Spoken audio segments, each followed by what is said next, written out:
Hello and welcome to Open, everyone. Don't forget to get social with us. That's right. Tweet us at Bronxnet TV, and while you're there, tweet me too at Rhina Valentin. So the Harlem School of the Arts is one of New York's well-established arts organizations that has been contributing to the lives and development of many, many students for many, many years. And well, through its programs, the art school has managed to give students discipline, more creativity, self-confidence, and more, all under one roof. And joining us now to share more about the organization and the Harlem City Musical Hall Dance Spectacular, we welcome Harlem School of the Arts President Eric Pryor.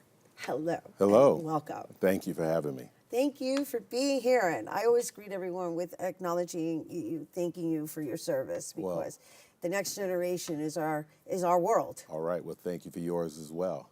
Thank you. Yeah, so, all right, today is a day of gratitude. All right. And let's talk about the Harlem School of Arts, because this school has been here for such a long time. Well, we were founded in 1964 by a renowned opera singer, Dorothy Maynor. Ms. Maynor had a spectacular career. Was the first African-American woman to sing for a sitting president in 1949. She sang at Harry Truman's inaugural ball, and she was an amazing opera singer. Most of her career was in Europe because of disparities in terms of a woman of color being able to present in the large concert halls in the States. So she retired and founded Harlem School of the Arts.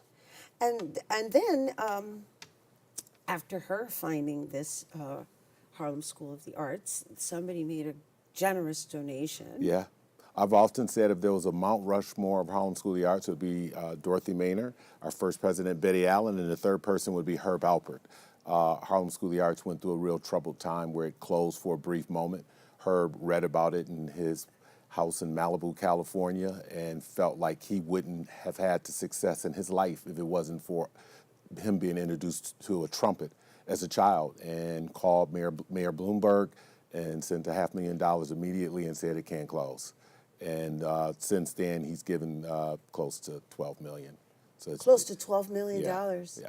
That right there speaks volumes about just the importance of the arts and the impact that it has on people's lives, right? Which is how we open this segment. Without a doubt. And the fact that you're able to provide this all under one roof. Let's talk about the programming, because it's really exciting what you guys do. Well, we built our facility in the mid-1970s. We have a 40,000 square foot facility. We have all the disciplines. So we have 3 dance studios, 12 private lesson music studios, 5 ensemble rooms, media lab, recording studio, art gallery, outdoor courtyard, black box theater, and we do it all. And I think the most amazing thing about HSA is we're able to cross-train students. So if a student comes in that says, that's a pianist, we would encourage them to take vocal lessons, probably deal with some movement, because oftentimes, you may come in playing piano and then they find out you sing as well and you want to learn the right music, but you might have to deal with choreography.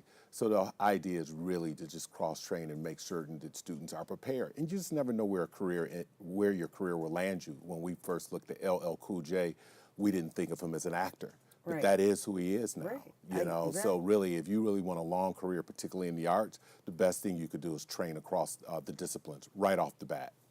You're right, and so it's as an artist, it's one influences the other, and really you never know where you're gonna land. You never know. So I mean, just being prepared. You know what they say: when preparation meets opportunity, that's typically when success occurs. I like that. It's true. That's what they say. Yeah. And so, what are some of your success stories? Because you have a beautiful presentation coming up this weekend. I mean, she's one of your success stories. Yeah, well, we do the Harlem City Music Hall Spectacular, which will be at the Hostels College at their Performing Arts Center right there on the Grand Concourse, and it's a wonderful. Our director of dance, Aubrey Lynch, was a principal dancer with Alvin Ailey. He was, in fact, the last dancer that Mr. Ailey selected to the main company before he passed away. Aubrey wrote and directed this piece, and basically it takes our recital.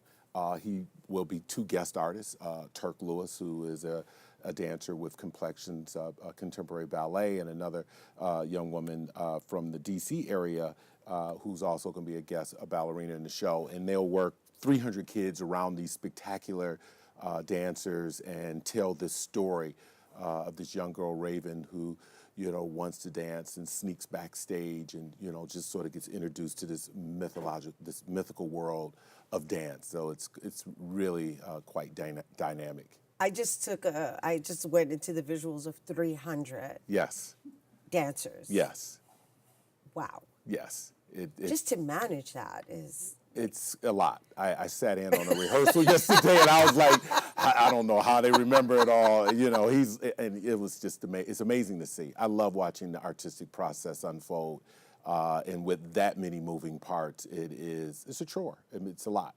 That is really impressive. It is. But he's a force of nature. Aubrey is amazing. He's so creative. And I mean, in fact, one of his young proteges who was part of our program is one of the stars on the hit show on Netflix, Stranger Things.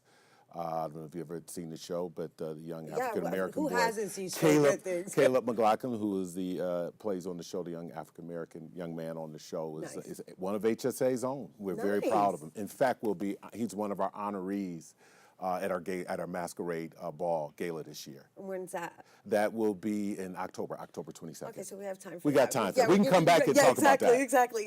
But this particular presentation that we're referencing, I'm assuming it's going to be on the main stage at Hostel? Oh, it's at the main stage. Well, no doubt. With that many kids, it's with the main stage. And it is June 10th there's a 1 p.m. show and a 5 p.m. show.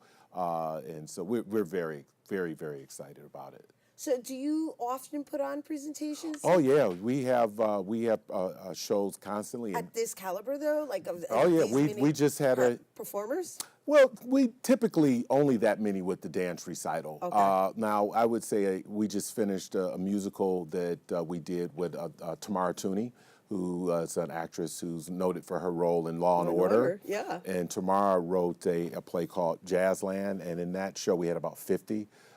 So we had about 8 vocal leads, and both our young dance troupe and our teen dance troupe were all part of it, and it was amazing. And it was an original show that her and her partner, Charlie Leapart, had written with original music scored by Eric Reed, a noted jazz composer.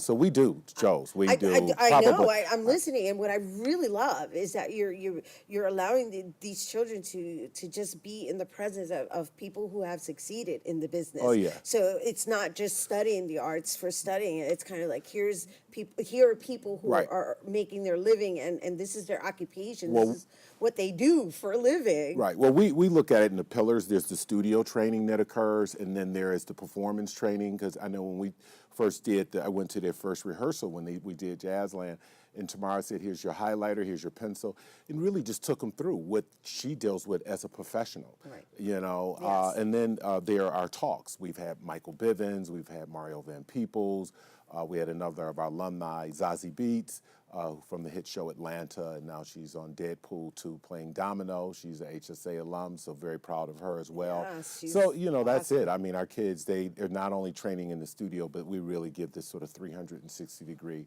view into the arts. Yes, yeah. Love it.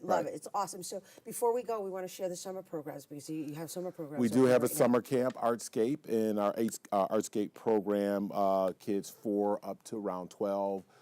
And they have opportunity to taste all the arts disciplines. And for young dancers who are, they're in the dance, they know what they want, they're pretty much have identified themselves in that way. We have a dance intensive.